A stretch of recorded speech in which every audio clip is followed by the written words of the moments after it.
안녕하세요. 부동산 우경원TV의 우소장입니다. 윤석열 대통령의 공약인 재건축 안전진단 기준 완화를 내년 상반기 이후로 연기하면서 수영현대 등 재건축 단지들의 고민이 깊어지고 있습니다.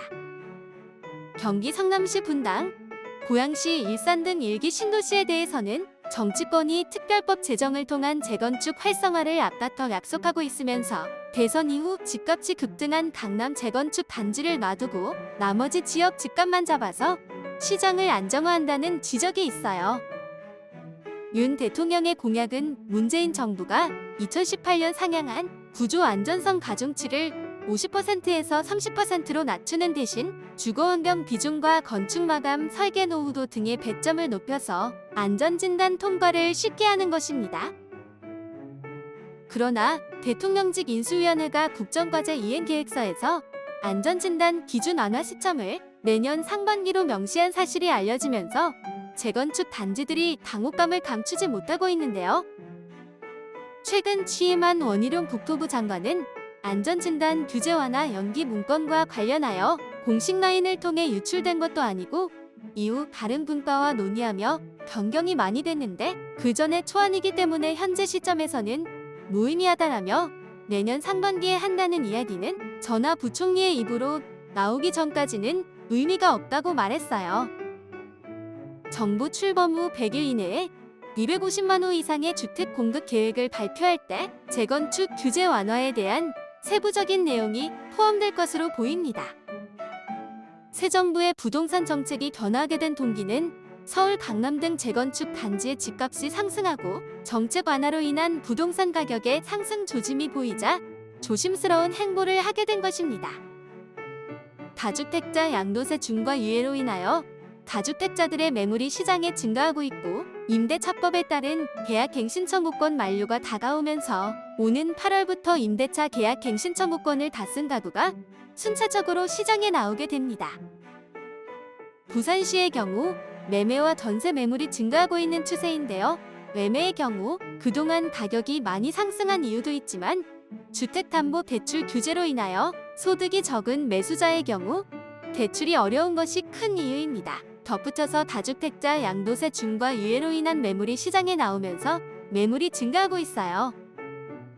매매의 경우 제가 중개하고 있는 밀락역 주변의 부산 더샵 센텀폴의 84타입 실거래가가 2022년 5월에 거래된 가격과 2021년 8월에 거래된 실거래가 최고 금액보다 약 2억 원이 낮아진 급매물이 거래되었어요.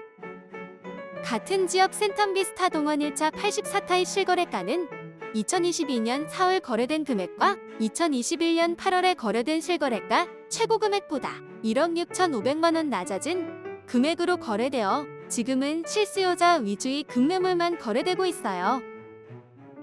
전세의 경우 부산 더샵 센텀폴의 84타입 실거래가가 2022년 4월에 거래된 금액과 2022년 2월에 거래된 실거래가 금액보다 7천만 원이 낮게 거래되었습니다.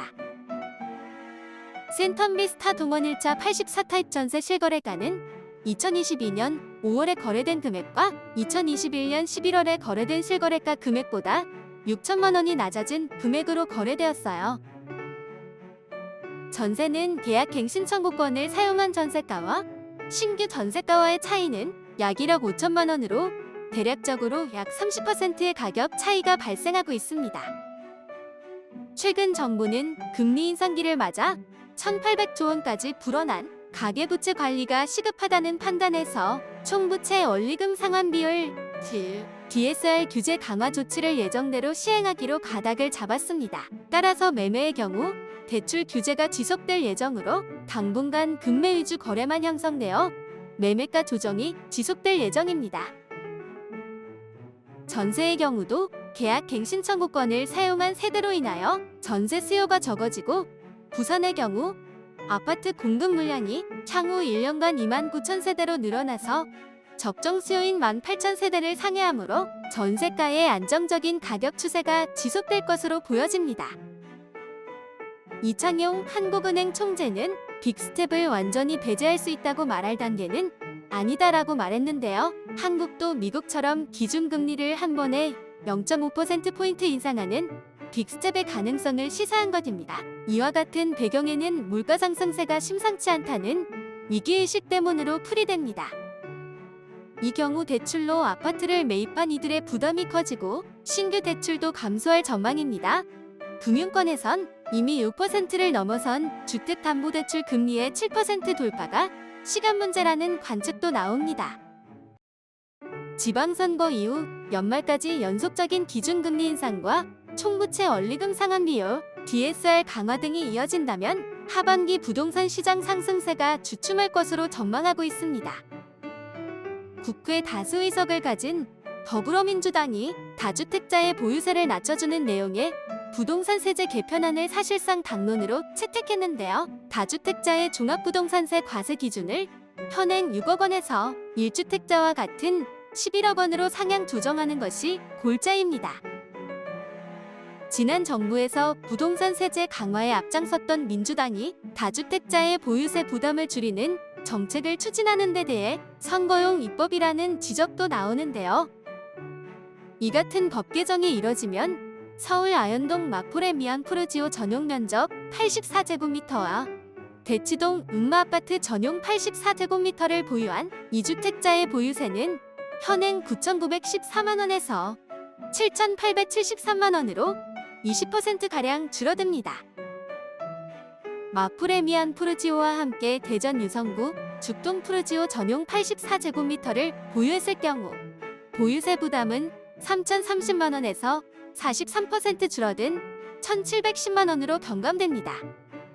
민주당의 종부세 과세 기준 당론은 여당과의 협의를 거쳐 추진하는 사항으로 원만한 협의가 예상되지만 실제 시행하기까지는 시간이 많이 걸릴 것으로 보여집니다.